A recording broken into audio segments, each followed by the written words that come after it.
નમસ્કાર, હું આચાર્ય શ્રી ત્રંબો પ્રાથમિક શાળા બરાબર. આજે કહેતા ગર્વ અનુભવાય છે કે અમારા નાનકડા એવા ગામમાંથી ત્રંબો જે 250થી 300 માણસોની જે વસ્તી છે એ ગામમાંથી આર્મી CISFમાં ટ્રેનિંગ લઈ અને અજયપાલસિંહ જોરુભા જાડેજા જે પોતાના વતન ત્રંબોમાં પાછા ફર્યા છે, એમણે પોતાનો જે સમય છે, પોતાનો જે મહેનત છે દેશ સેવા માટે આપી છે.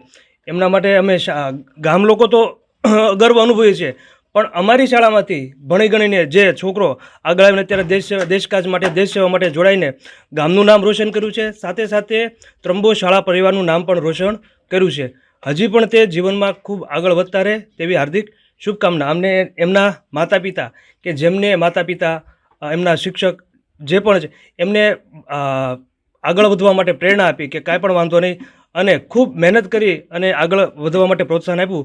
એ માટે એમને પણ ખૂબ ખૂબ જેટલો આભાર માનીએ એટલો ઓછો છે. જે અત્યારે આપણે એમનું સન્માન કર્યું ગામ લોકોએ, બરાબર છે, તો અમે બાળકોને લાવ્યા દેખાડવા માટે કે એમને જોઈને બાળકો પણ પ્રેરણા લે અને દેશ સેવાના CISF, BSF, આર્મી, પોલીસ કે શિક્ષક કોઈ પણ સેવામાં, સરકારી સેવામાં જોડાઈને પોતાનો સમય છે, પોતાની સેવા છે એ માટે પ્રેરણા થાય, એ માટે અમે ગામના બાળકોને પણ બતાવવા માટે લાવ્યા હતા. મારું નામ જાડેજા અજયપાલસિંહ જોરુભા.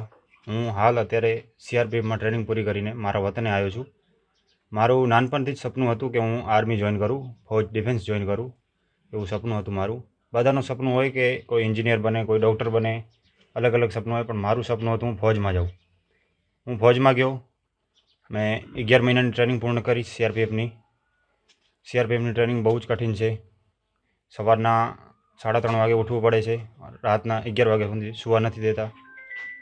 એવી પરિસ્થિતિમાં મેં ટ્રેનિંગ કરી છે, 11 મહિના કાઢ્યા છે. અને એના પછી મારી અત્યારે પોસ્ટિંગ છે JNKમાં, બાંદીપોરામાં 3rd બટાલિયનમાં, અને હું અત્યારે હાલ આલ્ફા કંપનીમાં સર્વિસ કરું છું. પરિવારનો મને નાનપણથી જ સાથ સરકાર હતો. કોઈ વાતે રોકટોક નહોતી મને. જે કરવું હોય એ, પણ મેં ફૌજ જોઈન કરી.